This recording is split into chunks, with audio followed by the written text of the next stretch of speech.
The day I stopped begging my family for Love Me name is autumn. And I am 34 years old. 3 years ago, my life changed forever when my daughter Willow became seriously ill. She was diagnosed with a rare blood disorder. The doctors found an experimental treatment that could help her, but insurance would not cover it. The cost was $82,000. I didn't have that kind of money, so I did the hardest thing I had ever done. I called my parents. I was crying. When I asked them for help, anything, I said, even $10,000 would give me more time to figure something out. There was a long silence.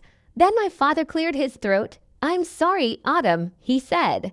We just can't spare anything right now, my mother added. Families shouldn't put each other in difficult situations like this. I remember sitting on my kitchen floor after that call ended. My phone was still in my hand. I stared at Willow's drawings on the refrigerator and tried to understand how my own parents could say no when my child's life was at risk. But I didn't give up. I sold my car. I took a second loan against my house. I created a fundraiser. Strangers donated $11,000. People who didn't even know Willow's favorite color or her favorite song cared enough to help. But it still wasn't enough. The treatment window closed. 4 months later, I lost my daughter at her funeral.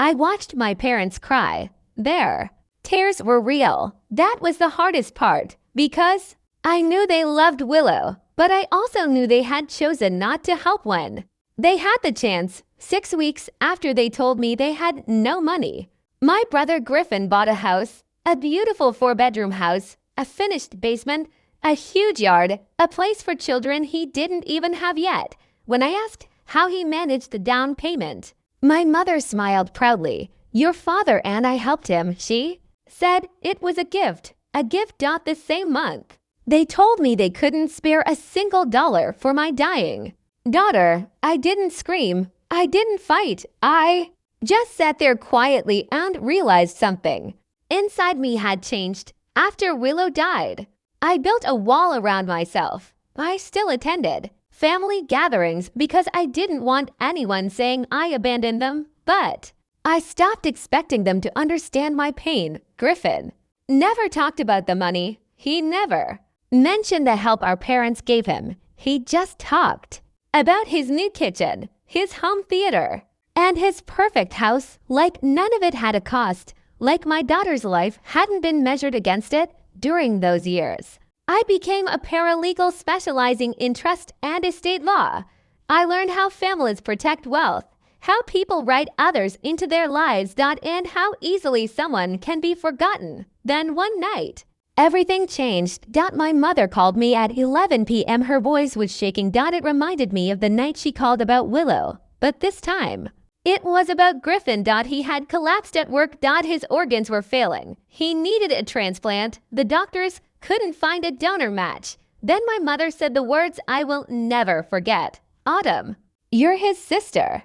You might be the only person who can save him. I sat there in silence. Part of me wanted to ignore the call. A part of me wanted them to feel the same helplessness I felt when Willow was dying. But another part of me couldn't leave someone to die, even him. So I drove to the hospital. The waiting room looked exactly like the ones I remembered from Willow's final months. The same cold chairs, the same hospital smell. The same fear in the air. My mother saw me and immediately stood up. She grabbed my hands. Please, she cried. You're the only one who can help him. I looked at her. Hands holding mine. The same hands that once told me there was no money. I thought about Willow. Her small fingers, her hospital bed, the treatment she never received. I thought about the house, the down payment, the 4 months we lost. Then I pulled my bag from the floor and stood up. My mother looked at me. Waiting. Hoping. I said quietly,